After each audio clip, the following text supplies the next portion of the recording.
You spoke ahead of this season expecting a grind in the Championship. Well, you've played in every single game. How are you feeling now? We're sort of getting towards the end of, the business end of the season.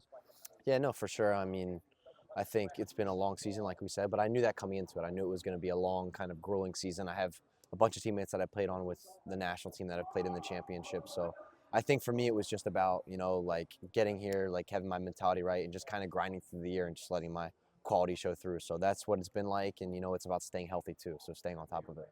I was just saying to Daniel when I was at the Sheffield United game at Ellen Road earlier in the season, I was staggered that you started because, of course, I knew that you were playing against Mexico on Wednesday and then Friday. How the hell did you do that? Honestly, I don't know, to be honest with you, because it was really tough. Really, it's always tough with national team. I'm going all the way to the U.S.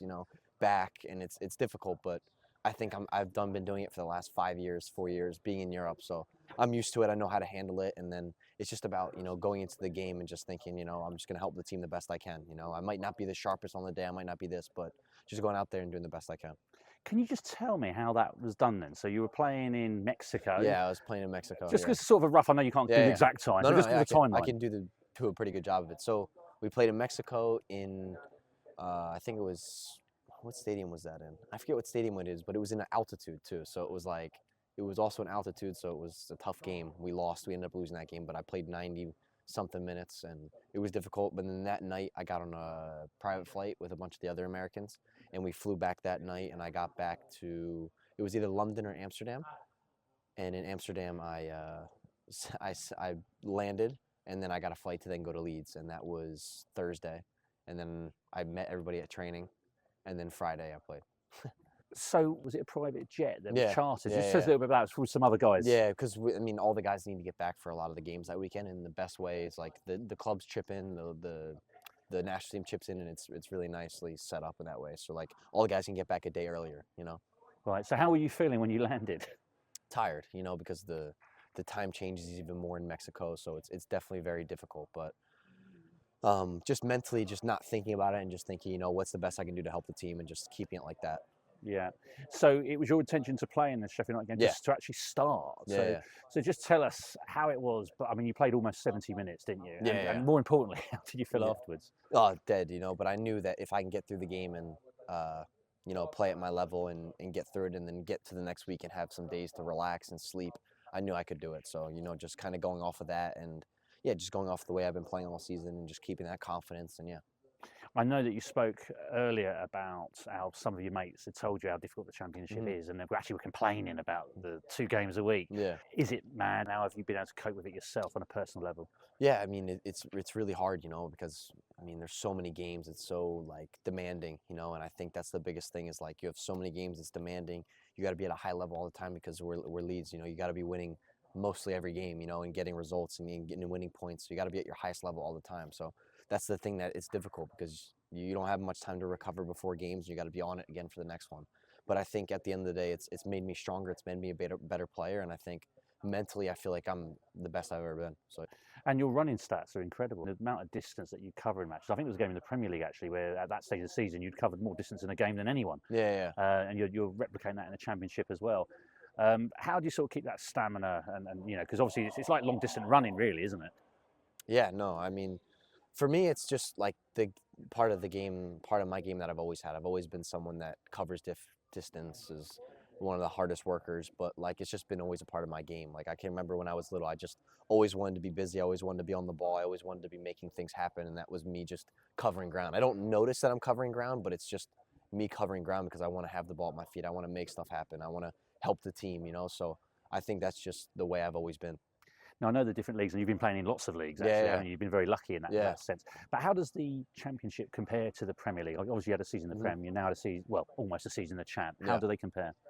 Yeah, I would say they're different in many ways, but I think that the biggest difference is just like the amount of games that we've played, and it's like the Prem's a bit different because we weren't in any European competitions when we were there, so it was like once a week you'll have a game, maybe that odd you'll have a midweek game, but the Championship's a lot of games, and since now we're the one of the better teams in the league, a lot of the other teams are sitting back, so it's difficult. You got to break down teams every week, so I think that's a big thing. And where in the Prem kind of we're chasing games a little bit more because the opponents are better. So I think it's just 2 different kind of sides of the table. But yeah, I mean, it's enjoyable when we can win all these games and stuff like that. We know that Leeds is an emotional club, it's an emotional city, and that's what makes the atmosphere so great. But how does this season compare to that in terms of the electricity around the city and around the stadium? No, I think for sure. It's. I mean, I can't even. When I'm thinking about the start that we had it when I first came here, the atmosphere was unbelievable, you know. And I think that it stayed like that through the whole season. But like our fans are so like they're always there. They're always wanting for us to be at our best. So I think that's what makes them amazing. But I think I mean everybody knows that was a tough part of the season. And that second part when we came back from the World Cup, we had a tough go. And of course, ultimately getting relegated at that time was not easy for a lot of us to take. A lot of us are young players. It's not easy. And then after that, you know, coming back and then being in the championship and now winning a ton of games and being top of the league, it's an amazing feeling. And it's kind of like a turn in a way, but I mean, it's been really enjoyable to have everybody on our back cheering us on and wanting more. It's really great. Do you actually live in the city itself? Or No. Yeah, I live outside. I live in Harrogate. So, very nice. I was there just before Christmas, actually. Yeah, it's amazing. How are you finding living in Yorkshire generally? I mean, obviously you lived here before. Were you in Harrogate before? Yeah, I was in Harrogate. So you've gone back. So how have you found that? And do you manage to get out into Leeds, into the city, and even Harrogate? What do you do around there? I'm more of like a homebody, I would say. I'm not really out and about much. This guy can say that, but I'm not. But no, I just like to be at home. You know, I have my fiance there. I like that when my family comes out to visit and stuff like that. I have my fiance's sisters out and then her boyfriend. So right now, so that's nice. It's always great to have American visitors or family come out, and my friends have gotten out a few times too. But it's been really nice, and you know, I love living in Harrogate. It's a really nice city, and then just trying to get into Leeds too, and sometimes like to have dinner or something like that. I've been to London a few times, which I really love. It's really easy to take the train down to London, so it's been really good. Do you go sort of sightseeing, and I mean, any particular places you go to? Yeah, in London. Yeah. I mean, Milena has the plan. My fiance, I just tag along. You know, she wants to go see something. I'm there for the ride, and of course, like I have my things that I like to go see, but it's a lot of fun. By the way, I've got to ask you about that because I saw that obviously you've established yourself this season back at Leeds, but also you're engaged. You got engaged in August, so congratulations. Thank you. How nerve-wracking was that? Was that as nerve-wracking as playing a game? That's up there, but I mean, I knew that it was going to be a yes. I knew that, but it's still nerve-wracking, the whole situation, you know, just of like, you know, it's like a whole built-up situation, but honestly, you know, it feels like nothing really changes in a way. You know, we just kept back doing to what we did, and now just planning for a wedding on top of that. You know, so that's probably the most stressful. We're getting ready for a wedding, but no, it's been really good, and yeah, I mean, she's helped me a ton in my life, so it's really great to have her. Yeah. Where are you getting married? You getting married here? Yeah, no, back in America. In America. So hopefully around like 2026. Yeah, and that's really important, isn't it? Having your partner with you over here. Because I think in the past you've been away and she's been back in the States. First time I was here, she wasn't here for the first 6 months, so that was difficult. But then after that, she was there for the most of the time. And then when I was in Berlin last year, she lived with me the whole time, so it was really good. It must be cool being with someone who loves football as well. Yeah. She loves football too, so it's really nice. Now, Sunderland, I was at the game on Monday. I think that epitomised everything that Leeds are about, really. I mean, you know, when a goal down, obviously they were a good side, Sunderland, and very good. Found a goal, and then suddenly the whole momentum of that game changed. The whole energy in that stadium changed. What was it like being involved in a game like that? No, I mean, that's one of the best, like, we've had a lot of big games. I remember Bournemouth two years ago when we came back, but this was up there with one of the best. I think with just the circumstance, like the position that we're in, we needed it. You know, I think, like, of course, a 1 point would have been good, but then to get all 3 was like, you know, then that puts us farther away. So it was a really big, I think, confidence building 2 goals that Pascal scored. And like for me, and like I think for the guys, like, you know, when we go down like that, it's tough to like create and make stuff happen. But then for the subs to come on like they did, and for Pascal to get 2 goals, like set pieces, we scored a bunch of set piece goals, I'd say, but like we're more open play team from scoring. But like to get 2 goals like that is amazing. We speak about the relentless of the Championship. Actually, at the moment, you're playing sort of one game a week, and I know you don't particularly like the Monday schedule, do you? Just tell us from a personal point of view why that is. Just because it messed up my weekend, but nah, I'm just kidding. But I mean, like, listen, a Monday night game is still like, you know, the atmosphere is going to be amazing. Like, I think at home it was unbelievable on a Monday night, and I think even when it's going to be away in Sheffield, it's going to be amazing too. So I think Monday nights are like cool. Like, you know, it's the big night, you know, for the top teams in the league. So I think that was really cool. And I'm just not a big fan because it counts into my next week. You know what I mean? Like, it's messing up my flow of things. It's a bit weird, a bit off. It's a bit strange, isn't it? Even I bit find it a strange. little bit strange. I mean, obviously Daniel Farke is the manager. You spoke to him before the season started. What was your conversation about? And in broad terms, and how have you enjoyed working for him? Just give us a bit of insight into that. Yeah, I mean, before the season, of course, I had a conversation with him about coming back, and I told him I want to come back. The reason was I didn't know what the plan was with the club, this type of thing. I didn't know he was the coach, and it was just a tough period for me. But I think coming back and talking with him and figure out the plan for the future was big for me, and I think that's what has helped me get to the point of the season where I'm at now and playing all the games I have. So it's been really good, and working under him, it's been great. I've learned so much. I think this is my best goal scoring season. And listen, I feel like I could even have a couple more and maybe even more assists, but sometimes it doesn't happen.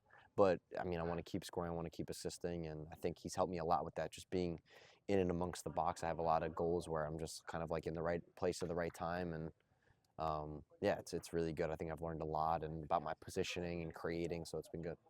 And away from football with Daniel, what's he like in that regard in terms of talking about other stuff? Yeah. And, because it's not all about football. Yeah, it's not all about football, like you said. And I think that's the best thing, a great thing about him, too, is we can have, a normal conversation, joking around, after games and stuff like that. I think during, maybe 3 days before the game, it's really serious. But, I have days in training where, he's got a big smile on his face. We all do. We're joking around. And I think that's the beauty of this team. I think we're a big family. We get along really, really well. And I think that's amazing. I wanted to ask you about your own family. I mean, Rusty, your dad, he must have had a massive influence on you. Just tell us a little bit about your football upbringing with him, and of course your brother, and even your little sister plays as well. Yeah. Definitely a football family, I would say, or soccer back in America. But I mean, my dad is kind of the first person that really got me into soccer. I mean, I played every sport growing up because that's what you do in America. So it's not but I always just had a love for soccer. It always came easy for me. So I just loved it growing up, and it just made me train and get better and better and push to want to be the best players. And my dad was always there to help me. He was always, whenever I'd ask him to go train, we would be out there training. He'd always make time for me always, and I think that's something that I'm forever grateful for. And my mom is someone I always talk about too, because she was the other thing from sports. She was like the social life, that type of thing I'll go to, but she still had a big importance in my life, and same with my grandparents and everybody. So yeah, I have an amazing family, and I'm grateful for them. Yeah. What was, I mean, you say, by the way, I love when people say the Americans, they have a go at the Americans for calling it soccer, but it actually comes from here. The word soccer comes from here. That's the irony about that. Yeah. But actually, in terms of soccer, football, whatever we want to call it, how sort of popular was it from the area that you were growing up?